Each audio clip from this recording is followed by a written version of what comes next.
Let's talk a little bit about Viking swords.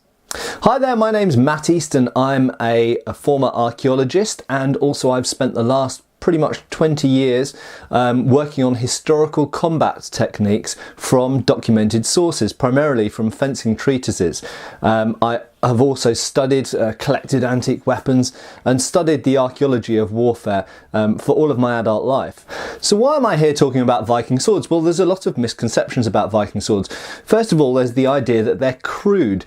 So if you watch a popular movie, like for example The 13th Warrior, we see Vikings represented as these kind of barbaric simpletons who don't know how to forge good quality swords, and they're very heavy and clunky and they don't have complex fighting systems and this kind of thing.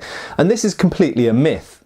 So one of the first things to say is that actually in the period of the Viking invasions or the Viking migrations, whatever you want to really term them as, because obviously Vikings is a very loose term which is applied to Scandinavians in the late 8th century right the way through to the 11th century, perhaps even the beginning of the 12th century in some places, who were conducting raids, but they were also settling. So Vikings weren't only raiders, they were also settlers, they were conquerors, and so it's a very loose term. And one of the most important things to recognise is that in that period these people were not known, by and large, they weren't known as Vikings, they were known as Norse or Danes or heathens in some cases. So for example, in Anglo-Saxon England, it was normal to refer to people from Denmark as Danes, or sometimes as heathens, in fact, because of course for the most part of this period they were pagan rather than Christian. So that's one of the ways that the Anglo-Saxons differentiated themselves from the invaders.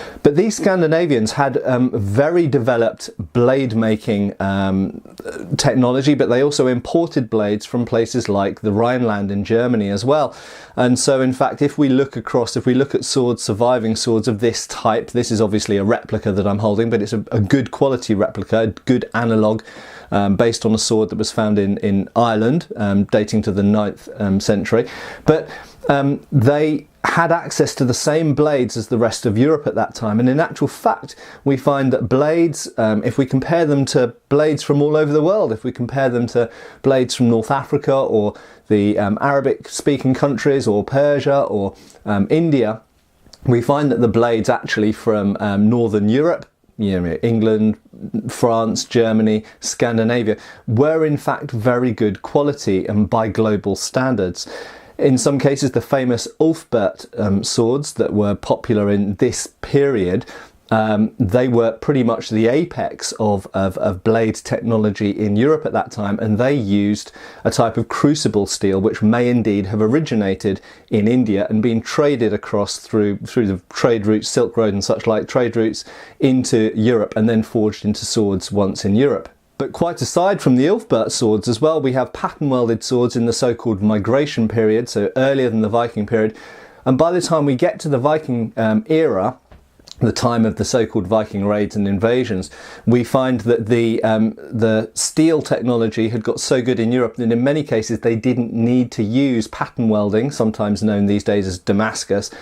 They didn't need to use pattern welding to make a good quality sword, because they were already producing good enough steel that they could make what we might term a mono steel sword into very effective weapons. So what were these actually like to use? So one of the first things we have to say is these are not heavy weapons. They usually weigh around 2 pounds in weight, and some are lighter, some are heavier. We do indeed find some heavy ones, but 2 pounds, 2.5 pounds is a good kind of measure for what a lot of Viking era swords. And remember, that doesn't only mean swords used by Vikings or Scandinavians, Danes and Norse and Swedes of that period, but indeed they were in many cases the same type of sword, exactly the same type of sword being used by Anglo-Saxons and Franks and Germans at that same period. And they're not particularly heavy. They're the same weight as a later medieval arming sword. They're not particularly heavy, and they're a similar weight to a cavalry sabre, in fact, from the 19th century, the type of thing that might have been used at the Battle of Waterloo or the Battle of Balaclava. So there is a functional weight to swords, and it just doesn't make sense to make them much heavier than that. There is, an optimal kind of operating mass. Now, one of the most important things to say right off the bat is that these were designed to be used with shields. In this period, a sword was a high status, fairly high status weapon. That's not to say that only kings and high nobles had them. They were more common than that, but nevertheless they were expensive by the standards of the day. And the type of person that would have a sword would always be fighting with a shield, and they may very often have a degree of armour. So they might have a mail shirt in this time and a steel or iron helmet. That would probably, for most cases, be the maximum amount of armour worn up until the Battle of Hastings, for example, 1066. A mail shirt and a helmet was pretty much it. And so the main form of defence was the shield. The swords themselves, because they're designed to be used with a shield pretty much always, are of a very specific type of design. As you can see, they are broad cutting blades. They're not particularly optimised for thrusting, they're optimised for cutting, and in addition to that, for that reason, their point of balance is quite far from the hand. So they can really deliver very powerful shearing blows against an opponent who's just wearing clothes, or in some cases wearing mail armour, although for the most part you'd try and bypass the armour because obviously iron-linked mail or chainmail provides very good protection against sword cuts, so you'd aim at the bits which aren't armoured for the most part. But really, the way that these swords are used is very much governed by the fact that they're supposed to be used with a shield in the other hand. So don't think about these as used as like a modern fencing weapon with lots of parries and thrusts and stuff like this. Indeed, they're essentially large cleavers, large cleaving weapons. That's not to say that they're crude or simple. In fact, the manner of using a sword with a shield can be incredibly complex and incredibly refined. And if we look at later treatises, for example, the famous so-called I-33 or 133 fencing treatise, which is the earliest one surviving from the 14th century, which is now in the Royal Armouries in Leeds, it is an incredibly complex fencing system that would stand up against any other martial art. It would stand up against Japanese kenjutsu or later styles of fencing. It's very, very effective, but the simple fact is if you have a shield, it changes the type of sword that you'd want to use and the way that you'd use that sword. And the two weapons are used actively in conjunction with each other. You don't just hold the shield there and just use the sword. You're moving the whole thing, both weapons the whole time, and using the boss to strike, the edge to strike, both the edge and the flat to defend. And so it's a very active fencing system. But this is an incredibly effective cutting weapon. So just to finish off, I just really want to say, aside from being a predominantly cutting weapon and relatively light, incredibly powerful cuts that can be dished out from this type of sword because the point of balance being quite far from the hand and having quite a thin and obviously very sharp blade. And they were sharp, don't ever think they were blunt, they were razor sharp.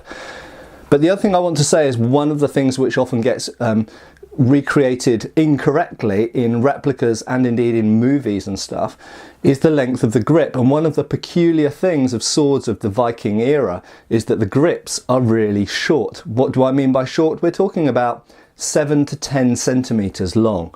Okay, so really, if I put my hand in like a fist, this is actually a slightly, I mean, this is a historical length grip, but it's slightly on the longer side, so it's quite comfortable. This is about 9.5 centimeters. And if you put your fist in, it is completely enclosed. And because of the shape of this pommel, it can be, to modern people who first grip it, quite uncomfortable when they extend the arm because the back of the pommel digs into the hand if you don't hold it correctly. There's a very particular way of using these swords. And so it's one of the peculiarities of swords of this period. They tend to have quite short guards and quite wide pommels, which assist in edge alignment, amongst other things. They also help you keep a good grip on the sword so your hand can't slide off. But they also assist with edge alignment, and edge alignment is super important if you want to cleave and cut effectively. So short grips and quite wide pommels, characteristic of the Viking era. So there we go, folks. I hope that was a very quick introduction to swords of the Viking era, but they were not blunt, they were not heavy, they were part of a complex fencing system used in conjunction with the shield, and incredibly effective cutting weapons using cutting edge steel technology of the day, as good as anywhere else in the world. Thanks for watching, and hopefully see you for one of my next videos. Cheers, folks. Thanks for watching. Please subscribe. We have extra videos on Patreon, and you can follow us on Facebook.